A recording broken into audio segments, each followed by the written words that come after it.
Hello and welcome to St. Sarah's Parish. We are a parish of the Apostolic Johannite Church in Boston, Massachusetts.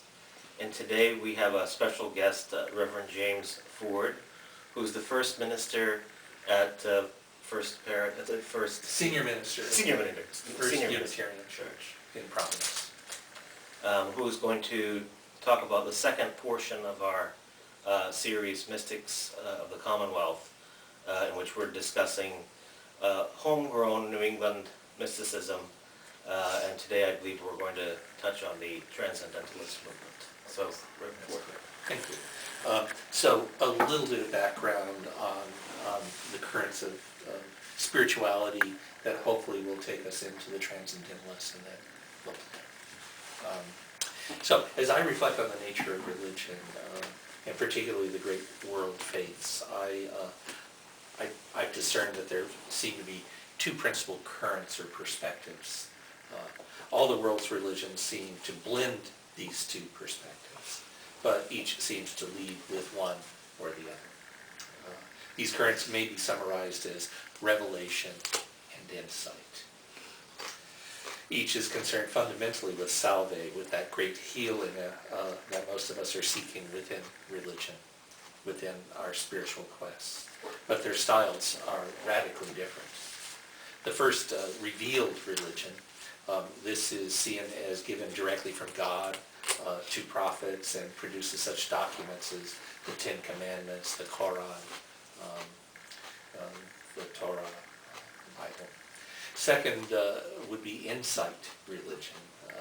This is derived through observation and introspection. Examples of these could include the analysis of Confucius or that of the Buddha. Another way of expressing these two different perspectives on how we find salvation might be faith and gnosis. No doubt Gnostic is a difficult term in our times. In many circles, the word Gnostic has become so pejorative that its use in religious discourse is now perhaps problematic, which I find too bad, because I feel it has a considerable possible value for us as we attempt to sort out what it is we are and what it is we are not. One of my mentors, the great Japanese philosopher Masao Abe, told me that the term gnosis is simply too loaded. He suggests I find a more responsive hearing in using his own juxtaposition of faith and awakening. Perhaps, as in so many other cases, he's right. But I also feel we in this room this evening stand within an historical stream, and that stream may be correctly named Jewish Christian Gnosticism. Gnosticism is in fact one of the three streams of early Christianity. I'm sure I'm repeating things that you all know. But it is the one to which we are genuinely heirs. Both you all as members of the Apostolic Johannite Church and those of us who are Unitarian Universalists.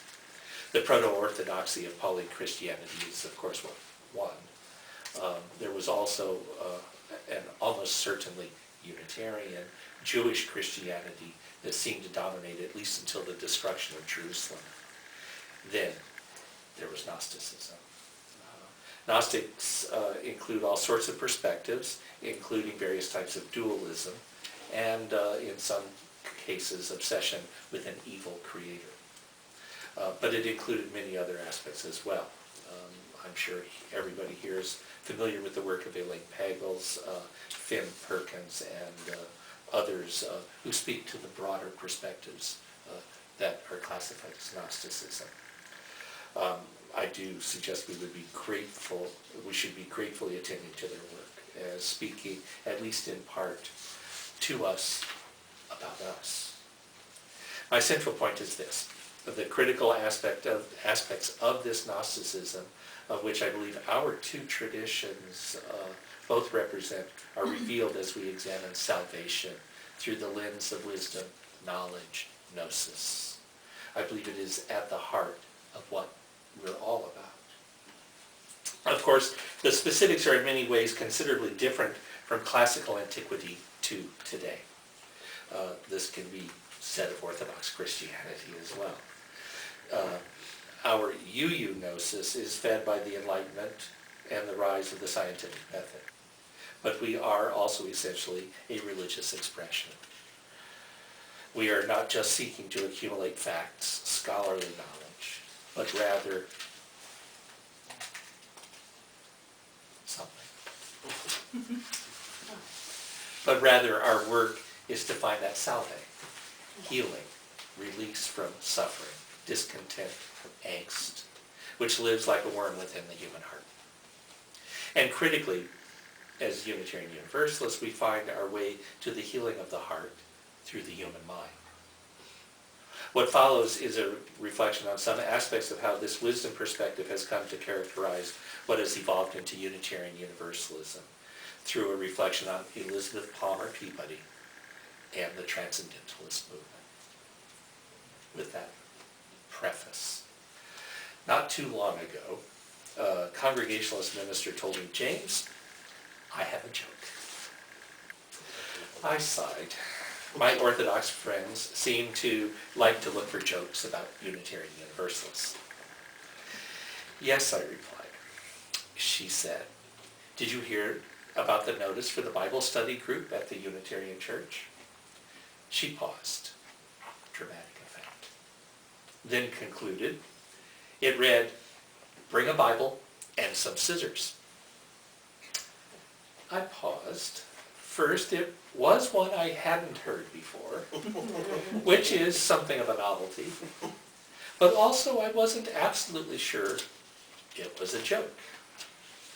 I know the Bible study group at my home church, First Unitarian in Providence, may not use physical scissors, but it does some serious cutting into the text.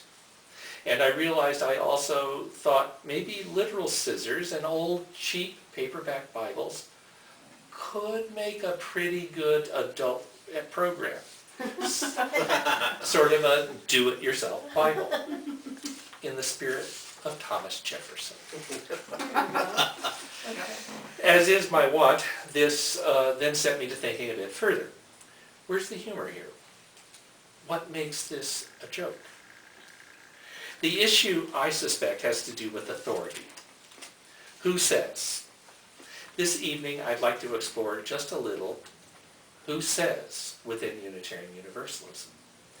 Where is it that we put our trust? How do we hope to find our way through the confusions of life?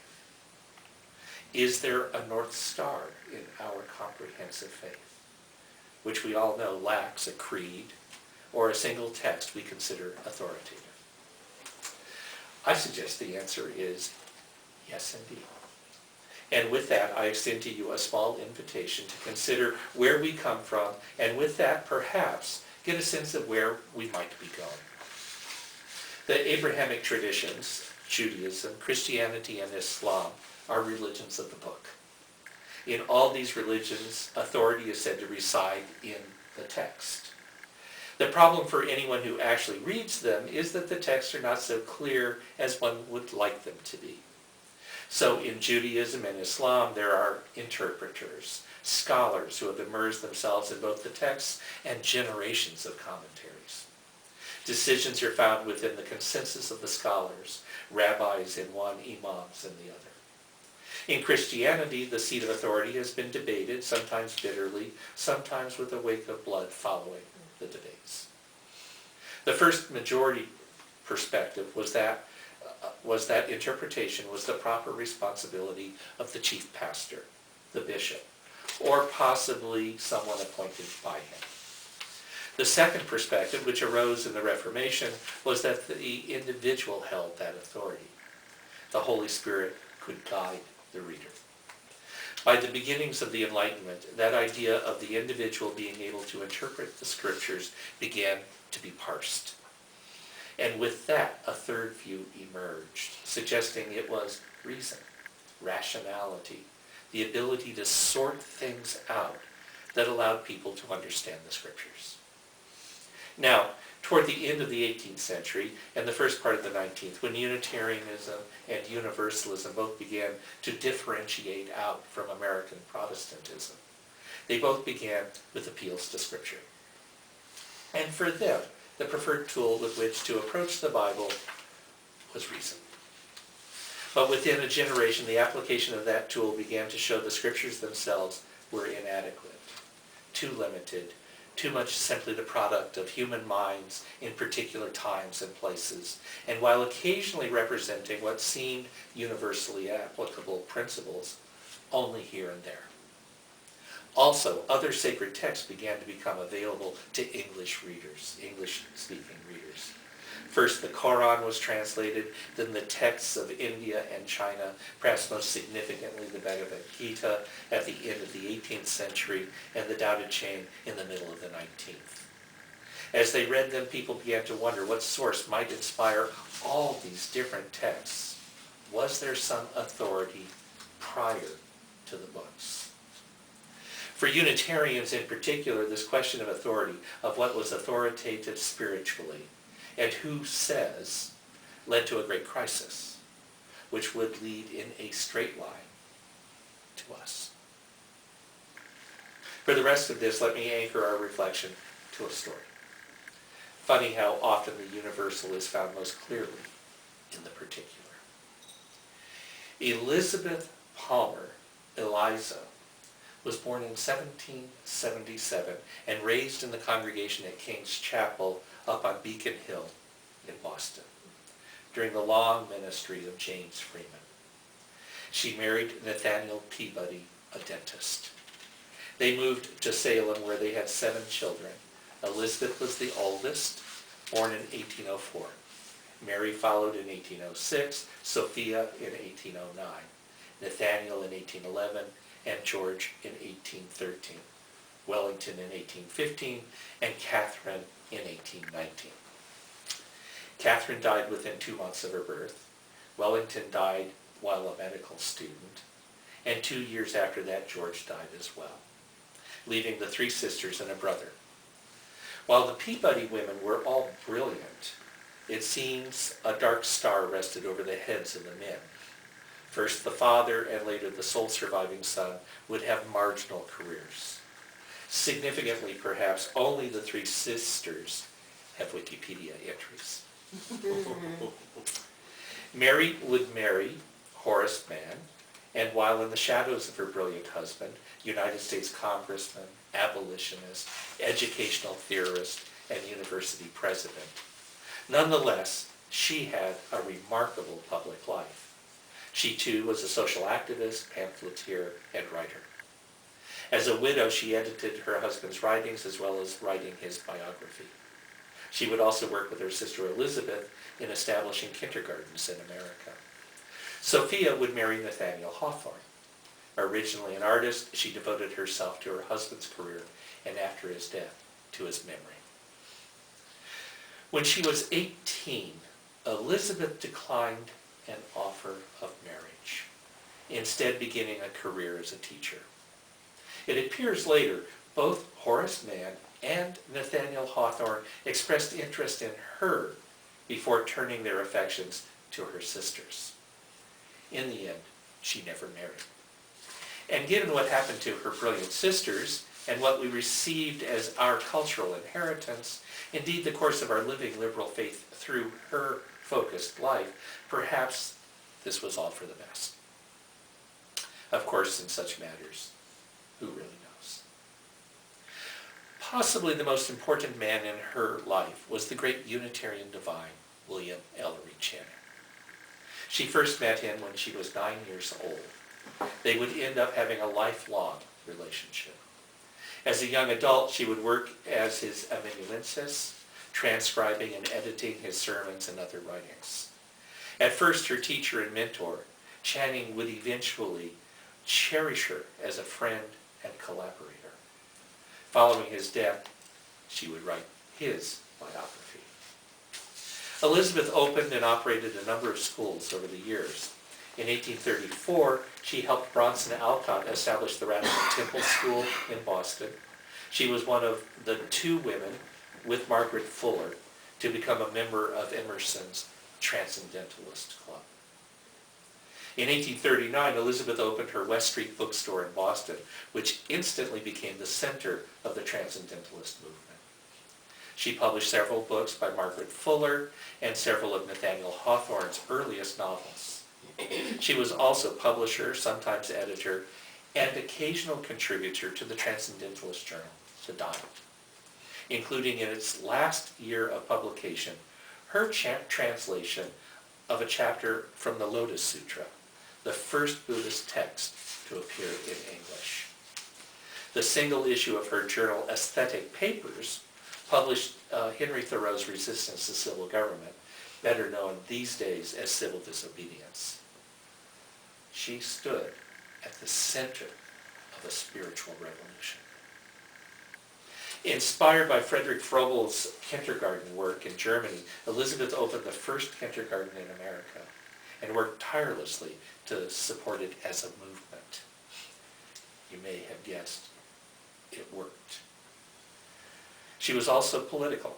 She was a fierce abolitionist, supported the liberal revolutions in Europe, women's suffrage, as well as the rights of Native Americans, and particularly in her later years, the Paiute. But it is her work as a Transcendentalist that I most want to hold up in these few minutes we have together. Here, I believe within this consideration, we can find the source of authority within our contemporary Unitarian Universalism, and with it, some dangers.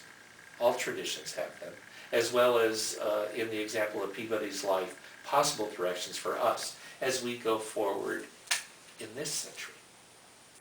Just as with our contemporary liberal faith, precisely what Transcendentalism is supposed to be is open to a multiplicity of interpretations.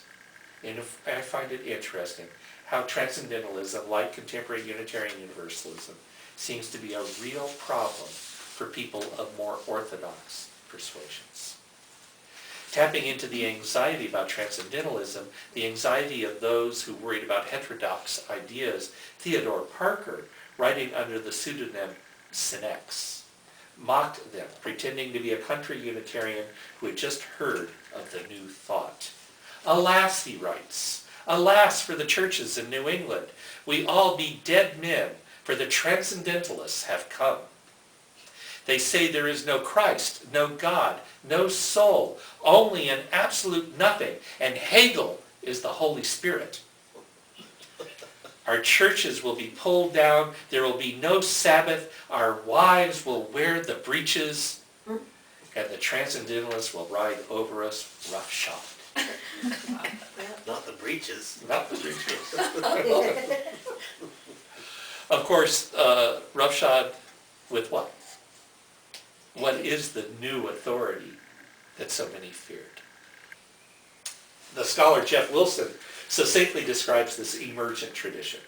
If you listen closely, I think you'll hear where it is we put our authority from that date to this. The central tenet of the rising Transcendentalist cadre was that human beings contained within themselves a mysterious internal principle that guided them toward religious truth. An intuitive capacity more profound and reliable than scriptures, ecclesiastical institutions, or tradition.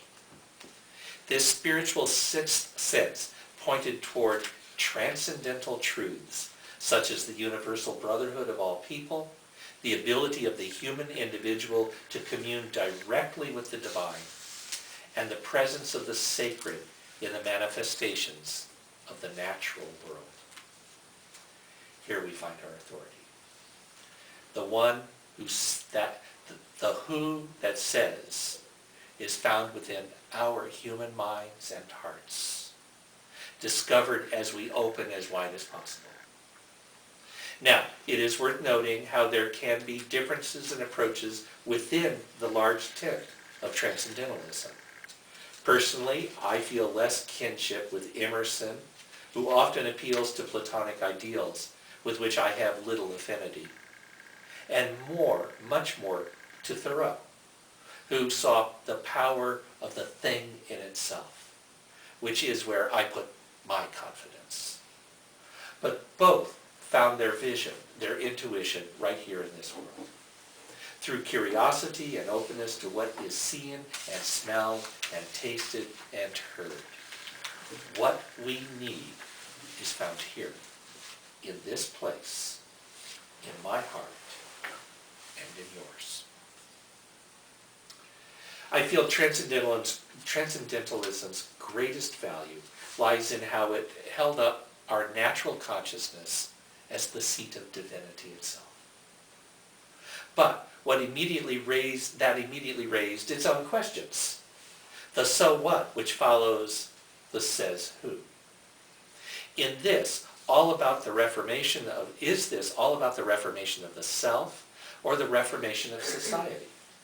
On the one hand, Ralph Waldo Emerson saw this as a call to the examination of self. On the other, Theodore Parker thought it a call to action. Over the ensuing years, we've seen how each focus, if unconnected to the other, can be a problem.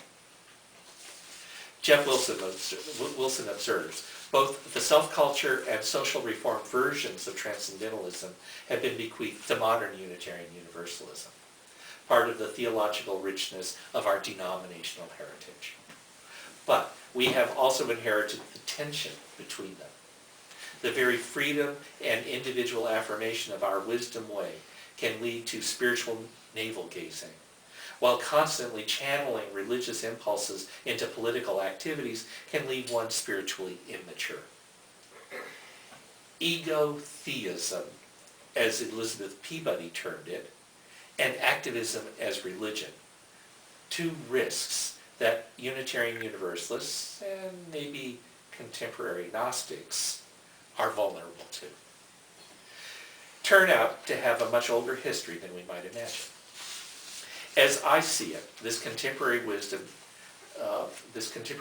way offers out of this deep intuition of unity between us, nature, and God, two streets, two dangers, and an invitation to a middle way. Self-reflection is a current and a valuable one, unless it is all we do. Seeking justice is a current and a valuable one, unless it is all we do. By itself, one is sterile. By itself, the other is undirected, power without ultimate purpose. Together, we have a whole life and a way of healing. So, what does this whole life look like? Well, for that, let's come back to Elizabeth Palmer Peabody.